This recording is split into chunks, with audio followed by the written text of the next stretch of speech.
अभी तक आप देख चुके थे साइंस प्रैक्टिस का क्वेश्चन नंबर 40। इसके आगे हम स्टार्ट कर रहे हैं 41 से। देखिए 41 क्वेश्चन है आपका, सुमेलित कीजिए। यानी यहाँ पर आपको दो सूचियां दी गई हैं, इन्हें आपको सुमेलित करना है, यानी कौन सा किससे परफेक्ट मैच करता है। देखिए अब हमें याद होना चाहिए कि जो विटामिन ए है, इसकी कमी से आपको कौन सा रोग होता है। यानी एक तरफ आपको विटामिन दिए गए हैं, एक तरफ आपको बीमारियां दी गई हैं। तो हमें याद होना चाहिए कि विटामिन की कमी से रात में दिखना बंद हो जाता है, जिस रोग को हम रतौंधी कहते हैं। और कभी कभी ये रोग इतना ज़्यादा होता है कि आपको दिन में भी देखने में दिक्कत होती है। तो विटामिन ए की कमी से क्या होता है, रतौंधी होता है। ऐसे ही विटामिन बी है, तो विटामिन बी एक कॉम्प्लेक्स है। अब यहाँ सबकी चर्चा नहीं करेंगे क्योंकि उसके बारे में यहाँ बताया ही नहीं गया। सिर्फ इतना पूछा है कि विटामिन बी से कौन सा रोग है, तो विटामिन बी से हमें याद होना चाहिए बेरी बेरी रोग होता है। विटामिन सी है, विटामिन सी से स्कर्वी रोग होता है। इसमें मसूड़ों में से खून आने लगता है, यानी मसूड़े बहुत कमजोर हो जाते हैं। इम्यूनिटी, विटामिन सी की कमी से इम्यूनिटी भी यानी रोग प्रतिरोधक क्षमता भी कम हो जाती है। लास्ट है विटामिन डी, तो ये तो आप जानते ही हैं कि इससे क्या है, सूखा रोग हो जाता है। इसके अलावा हमें जितने भी विटामिन हैं, इनके रासायनिक नाम भी पता होने चाहिए।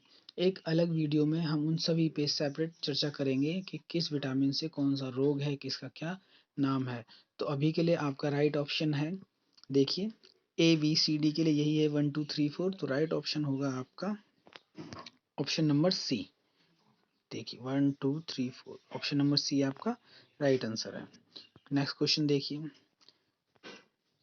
फिर से यही क्वेश्चन है कि आपको सुमेलित करना है। आपको बीमारियां दी गई हैं और उनके लक्षण दिए गए हैं। तो देखिए बीमारी में पहला है रक्त लगातार जमना। सॉरी, ऐसी कोई बीमारी नहीं होती, तो यहाँ पर मिसप्रिंट है। यहाँ पर होगा रक्त का लगातार बहना। जमना की जगह क्या आएगा, बहना आएगा। और हम जानते हैं कि ये रोग कौन सा है, इस रोग को हम कहते हैं हीमोफीलिया। तो ये पूरा ही हटा के हमें यहाँ पे लिखना चाहिए हीमोफीलिया। आप इसे नोट कर लेंगे, यहाँ पर क्या है, हीमोफीलिया, तो शॉर्ट में लिख दिया है हीमोफीलिया। अब देखिए हीमोफीलिया में क्या है कि रक्त जमता नहीं है। यानी अगर आपको हल्की सी भी खरोच लग जाए, चोट लग जाए, तो रक्त लगातार बहता ही रहता है। तो अब हम इसे ऑप्शन चूज करेंगे। लक्षण देखिए, तो इसके लिए है ऑप्शन नंबर 4, यानी ए का क्या है, 4। नेक्स्ट देखिए रिकेट्स है, रिकेट्स में इसके बाद रक्तालपता और फिर घेंगा।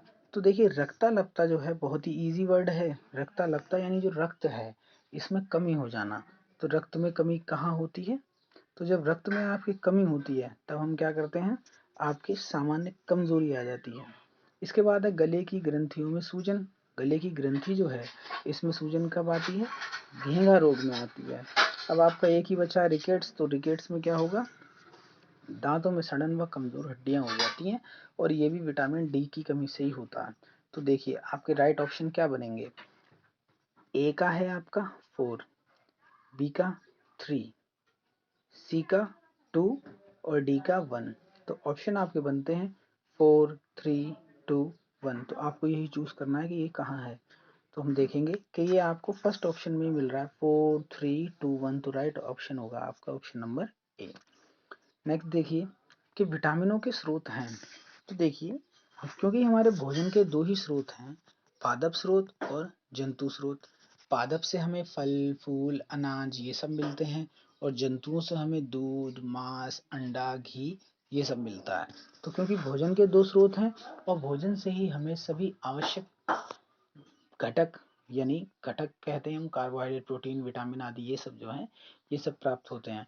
तो भोजन के दो घटक हैं, इसीलिए विटामिनों के स्रोत भी दो ही होंगे, एक होगा जंतु स्रोत और एक होगा पादप स्रोत। तो आपका राइट ऑप्शन है ऑप्शन नंबर सी, ए तथा बी दोनों। नेक्स्ट क्वेश्चन देखिए, खनिजों के स्रोत हैं। तो देखिए खनिज आपको हर एक पदार्थ से मिलता है। पानी, यहाँ देखिए अंडे भी हैं, दालें भी हैं, दूध भी है, यानी राइट ऑप्शन होगा आपका option number D. Next question, विलेयता के आधार पर विटामिन होते हैं। तो विलेयता का मतलब है कि आप विलेयता के जितने भी विटामिन हैं इन्हें जल में या वसा में घोल कर देखते हैं कि ये कौन सा विटामिन जल में विलेय है और कौन सा विटामिन वसा में विलेय है। तो अब हमें याद होना चाहिए कि जो विटामिन है आपके ए, डी, के और ई, ये 4 विटामिन ऐसे हैं जो वसा में विलेय होते हैं। और इसके अलावा जो बचा आपका बी और सी, ये 2 विटामिन ऐसे हैं जो आपके जल में विलेय होते हैं।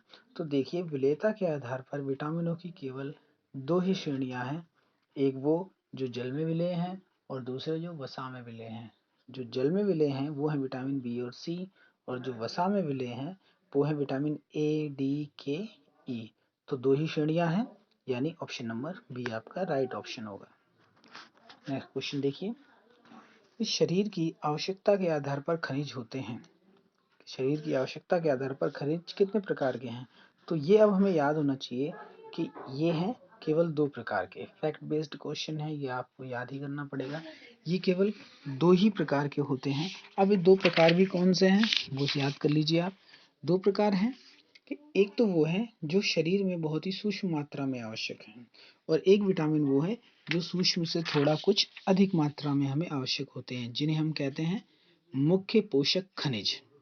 ठीक, एक है मुख्य पोषक खनिज जो आवश्यक है ही, एक है गौण पोषक खनिज, यानी इनकी अगर थोड़ी बहुत मात्रा कम हो जाएगी तो भी काम चल जाएगा।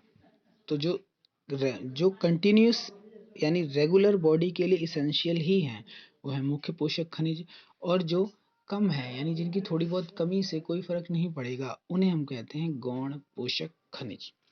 तो यहाँ पर भी आपका ऑप्शन नंबर ए सही होगा। नेक्स्ट क्वेश्चन देखिए, शरीर में जल का भार है। देखिए मानव के शरीर में जो जल है वो होता है 60 to 70%। सॉरी, मानव शरीर में जो जल है वो आपका होगा 60 to 70%। इसके अलावा हाथी में इसकी मात्रा बढ़ जाती है, और आपका अगर टमाटर एक ऐसा फ्रूट है जिसमें लगभग जो वाटर है वो 80% होता है। इसी तरीके से आप समझ सकते हैं कि जो हमारा तरबूज है उसमें भी इतना ही वाटर हो जाता है। नेक्स्ट क्वेश्चन देखिए कि फिर से हमें सुमेलित करना है कर्व। ये सब आपको भोजन के अवयव दिए गए हैं। देखिए फर्स्ट है भोजन के अवयव, और इन्हें इनके कार्य से सुमेलित करना है। तो देखिए कार्बोहाइड्रेट का, वसा, प्रोटीन और विटामिन, इन सब का हमें कार्य देखना है। तो देखिए हमें याद होना चाहिए कि कार्बोहाइड्रेट का कार्य है शरीर को ऊर्जा देना। तो अब देखते हैं ऑप्शन कहाँ है। तो देखिए सेकंड में ही आपको ये ऑप्शन मिल गया है, तो ए का राइट ऑप्शन होगा सेकंड। नेक्स्ट है वसा। देखिए अब आपको याद होना चाहिए कि वसा भी शरीर को ऊर्जा देती है, लेकिन उसका पाचन में बहुत ज़्यादा ऊर्जा की आवश्यकता होती है, इसलिए उसे पचाना आसान नहीं है। तो ऊर्जा तो कार्बोहाइड्रेट से ज़्यादा है, लेकिन उसका पाचन ईजी नहीं होता, इसलिए ऊर्जा के लिए वसा का उपयोग कम किया जाता है। और वसा का कार्य है शरीर के नाजुक अंगों की रक्षा करना। अब हम देखते हैं कहाँ है। देखिए ऑप्शन नंबर 4 देखिए, यहाँ है नाजुक अंगों की रक्षा, उच्च ऊर्जा स्रोत जो कि सही है, ऊर्जा संग्रहण यानी इसमें ऊर्जा एकत्रित भी रहती है, और स्वास्थ्यवर्धक, स्वादवर्धक। हाँ, स्वादवर्धक का मतलब यही है कि अगर आप अपने भोजन में वसा का उपयोग करते हैं तो जो स्वाद है, भोजन का टेस्ट है, वो इंक्रीज हो जाता है। तो आपके वसा का राइट ऑप्शन होगा 4। नेक्स्ट देखिए प्रोटीन। अब हमें याद होना चाहिए कि प्रोटीन का काम है शरीर के लिए आवश्यक अंगों का निर्माण करना, यानी कोशिका, अस्थि, मज्जा, रक्त, इन सब का निर्माण करना। तो देखिए फर्स्ट ऑप्शन, शरीर का रचनात्मक अवयव।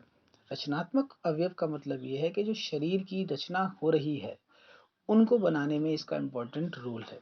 इसके बाद है शरीर की वृद्धि, भोजन का पाचन और एंजाइमों का रचक लिखा है, यानी उसका निर्माण करने वाला। तो याद कर लीजिए कि शरीर के अंदर जिस भी चीज का निर्माण हो रहा है वो प्रोटीन से ही होगा।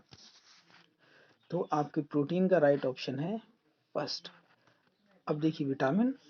तो हम जानते हैं कि विटामिन शरीर की वृद्धि, स्वास्थ्य और उपापचय क्रियाओं के लिए आवश्यक होते हैं, ऑप्शन नंबर 3। तो आपका आंसर क्या होगा? 2 4 1 3। अब देखते हैं कि ये कहाँ पर है। देखिए 2413 ऑप्शन नंबर सी आपका राइट ऑप्शन है। नेक्स्ट क्वेश्चन देखिए,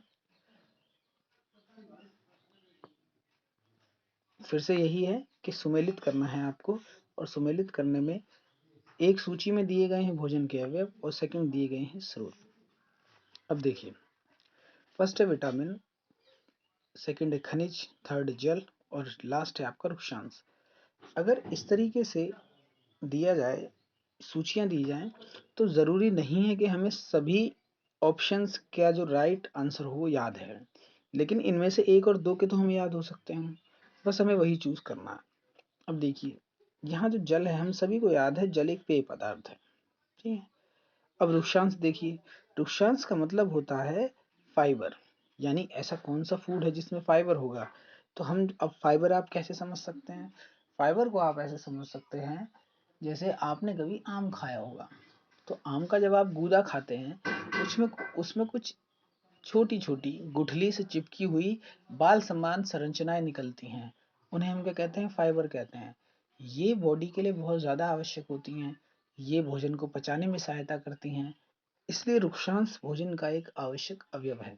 तो रुक्षांश कहाँ मिलेगा आपको, फल में मिलेगा। तो देखिए ये दो हमें नॉर्मली याद थे। अब आगे देख लीजिए, अब आप जानते हैं कि जो हमारे अंडे और दूध ऑप्शन में यही बच रहे हैं।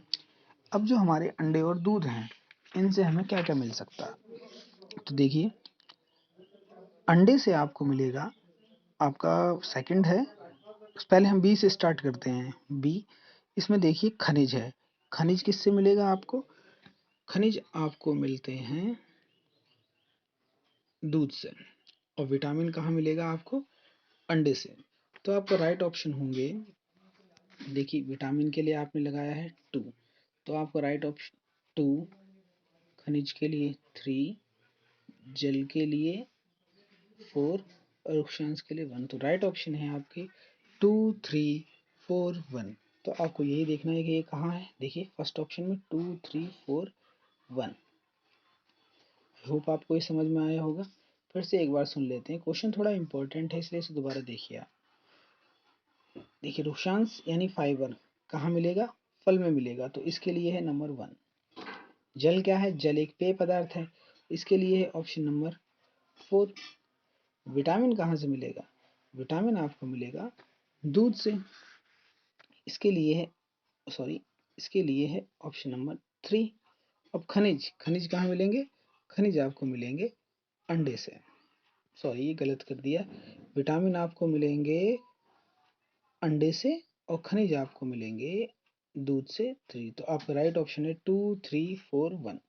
तो आपका राइट ऑप्शन होगा 2 3,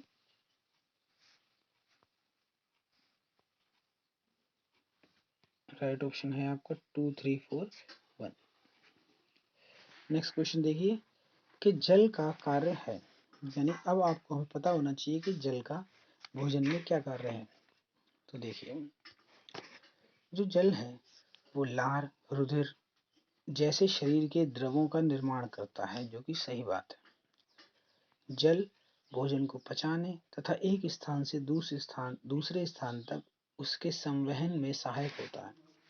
देखिए संवहन का मतलब यही है कि किसी पदार्थ को आप एक स्थान से दूसरे स्थान तक ले जा रहे हैं, ये बात भी सही है। नेक्स्ट है, यह कोशिकीय क्रियाओं तथा रुधिर संचार में सहायक है, यानी कोशिका के अंदर जो भी क्रिया हो रही है और रुधिर को एक स्थान से दूसरे स्थान तक ले जाने में ये सहायक है, जो कि सही बात है। तो यहाँ पर क्योंकि तीनों ही सही हैं, तो आपका राइट ऑप्शन होगा ऑप्शन नंबर डी, उपयुक्त सभी। नेक्स्ट देखिए,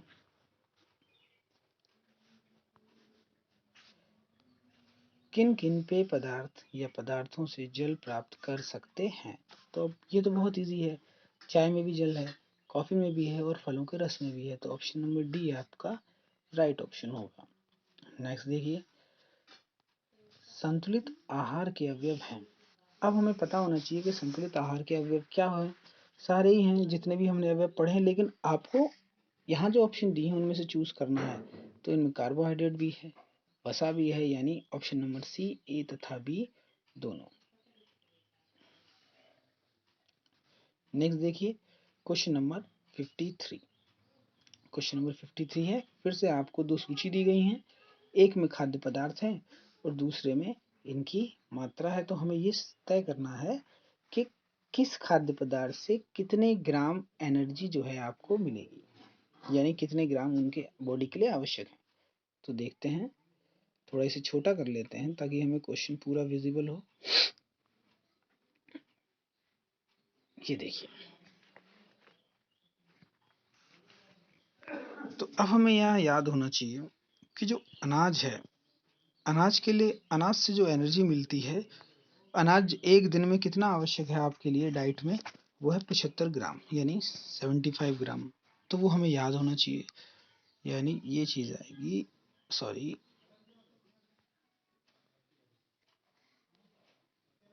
ये होना चाहिए 75 ग्राम। तो ऑप्शन में देखिए कहाँ पर ए का 3 दिया गया है, तो ऑप्शन नंबर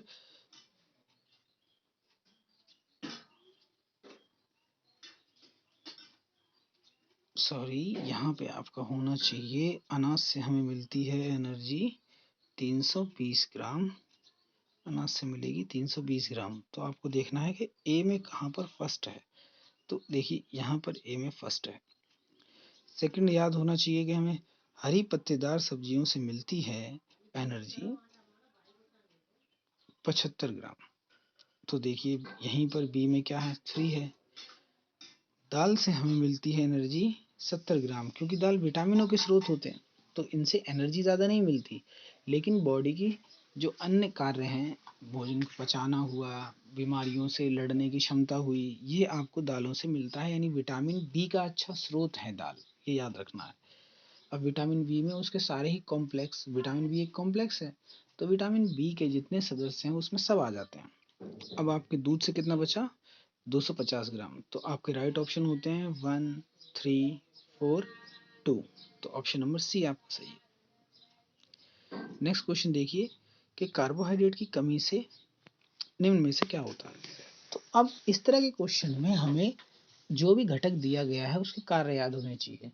तो हमें पता है कि कार्बोहाइड्रेट ऊर्जा का मुख्य स्रोत है जो इंस्टेंट एनर्जी देता है, अर्थात जब हमें ऊर्जा की बहुत जल्दी कम समय में ही आवश्यकता होती है तो हम कार्बोहाइड्रेट का इस्तेमाल करते हैं।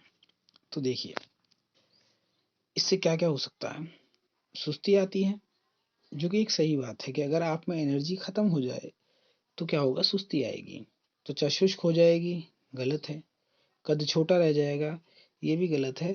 सिर दर्द रहता है, देखिए सिर दर्द रहता है ये बात गलत है कि आपको कार्बोहाइड्रेट की कमी से सिर दर्द रहेगा नहीं।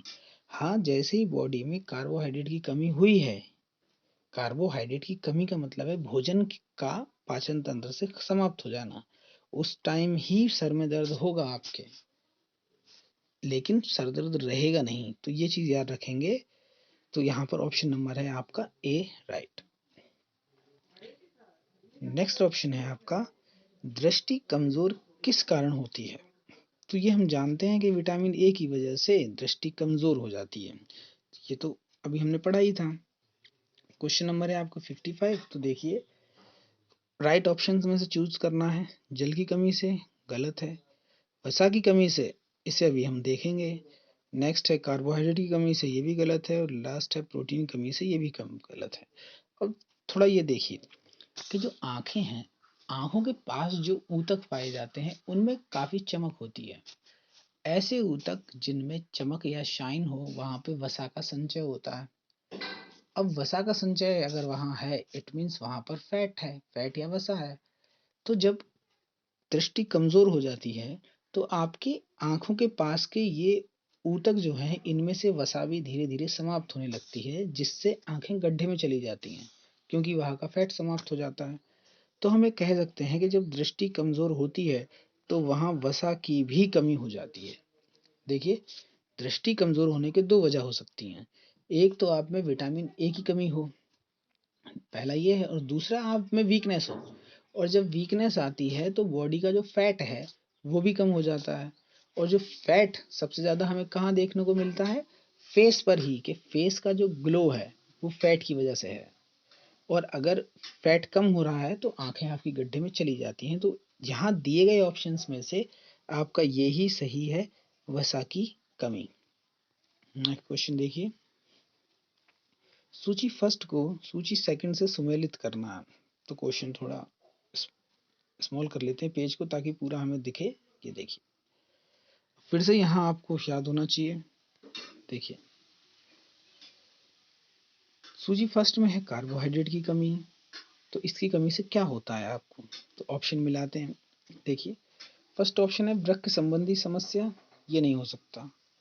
शारीरिक क्षमता में कमी, ये हो सकता है। शारीरिक क्षमता का कमी है कि आप जो भी काम करते हैं वो आप सही से ना कर पाए। आप अगर काम सही से नहीं कर पा रहे, इसका मतलब आप में एनर्जी की कमी है, और एनर्जी की कमी होती है कार्बोहाइड्रेट से। मुख्य रूप क्या है, कार्बोहाइड्रेट से। तो ये बिल्कुल सही बात है। ए, तो ए के लिए आपका राइट ऑप्शन होगा ऑप्शन नंबर 2, कार्बोहाइड्रेट की कमी। ठीक। नेक्स्ट है वसा की कमी। तो अब हम जानते हैं वसा से क्या है, क्योंकि ये शरीर के जो कोमल अंग है वहां पर एकत्रित होती है। अगर ये वहां से हट जाए, इसका मतलब है आपके भार में कमी हो रही है, आप पतले हो रहे हैं। तो 56 के लिए, सॉरी, ऑप्शन नंबर बी 56 में वसा की कमी के लिए आपका राइट ऑप्शन होगा शरीर पतला होता है, यानी इसका है 3। अब है प्रोटीन की कमी। प्रोटीन की कमी से शरीर में क्या है,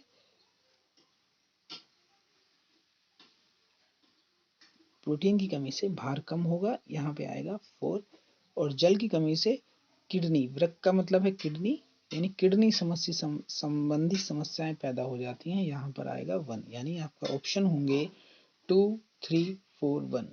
तो अब हम देखते हैं किस ऑप्शन में है। तो है आपका 2, 3, 4, 1। तो ऑप्शन नंबर है बी, ऑप्शन नंबर है बी 2, 3, 4, 1, यही राइट। नेक्स्ट क्वेश्चन देखिए कि फसल को पकने में कितना समय लगता है। तो नॉर्मली है, एक नॉर्मल फसल 3 से 4 महीने में, 3 से 4 महीने में क्या है, पक जाती है। लेकिन कुछ फसलें ऐसी हैं जो इनसे ज़्यादा समय ले लेती हैं। जैसे आपने सुना होगा अरहर की दाल, या फिर तूहर भी कहा जाता है इसे कई इलाकों में। ये फसल 4 महीने से ज़्यादा का समय ले लेती है। नॉर्मली 3 से 4 महीने ही है। नेक्स्ट क्वेश्चन देखिए कि फसल की कटाई की जाती है। तो अब हमें याद होना चाहिए कि एक दरांती नाम का उपकरण होता है जिससे फसल की कटाई की जाती है। नेक्स्ट क्वेश्चन, छोटे खेत वाले किसान किसके द्वारा अनाज के दानों को अलग करते हैं। तो जिनके पास छोटे खेत हैं, छोटे खेत का मतलब यही है कि उनके पास जो अनाज है या जो भी फसल की उपज है वो ज़्यादा मात्रा में नहीं होती। अगर ज़्यादा मात्रा में होती तो हम विभिन्न इलेक्ट्रॉनिक उपकरणों का, ट्रैक्टर वगैरह का सहारा, उनकी हेल्प लेते हैं। और अगर ऐसा नहीं है तो हम उसे क्या करते हैं, फटक कर साफ कर लेते हैं, इसे कहते हैं फटक कर। अब आपने माताओं बहनों को सूप से अनाज को साफ करते हुए देखा होगा। तो फटकने का मतलब यही है कि आप छोटे से उपकरण से उसमें से अशुद्धियों को पृथक कर रहे हैं। तो कुल मिला के सूप का उपयोग करना फटकना ही है। नेक्स्ट क्वेश्चन देखिए, और ये आज की वीडियो का लास्ट क्वेश्चन होने वाला है कि ओसाने, ये जो एक क्रिया है ओसाना की क्रिया का उपयोग करते हैं। तो निम्न ऑप्शंस में से आपको चूज करना है। उससे पहले हम बात कर लेते हैं कि होता क्या है। देखिए, मान लीजिए आपके पास एक मिश्रण है, और इस मिश्रण में एक ऐसा अवयव है जो आपके यूज का है, और दूसरा ऐसा है जो आपके यूज का नहीं है। और जो यूज का नहीं है वो कैसा है, हल्का है। यानी अगर तेज हवा प्रवाहित कर दी जाए तो वो हल्का अवयव दूर चला जाएगा। तो जब इस तरह का मिश्रण हो कि जो अशुद्धि हो वो हल्की हो, तब हम जो इन्हें जो पृथक करने का कार्य करते हैं उसे हम कहते हैं ओसाना। तो इसमें क्या होगा, हम बात कर चुके हैं कि जब मिश्रण का एक अवयव इतना हल्का हो कि वह वायु द्वारा दूर उड़ाया जा सके। तो राइट ऑप्शन होगा आपका option number B. I hope आपको यहाँ तक के क्वेश्चन अच्छी तरह समझ आए होंगे। इसके आगे क्वेश्चन हम नेक्स्ट वीडियो में देखेंगे। आप वीडियो को ज़्यादा से ज़्यादा शेयर करें। Thank you.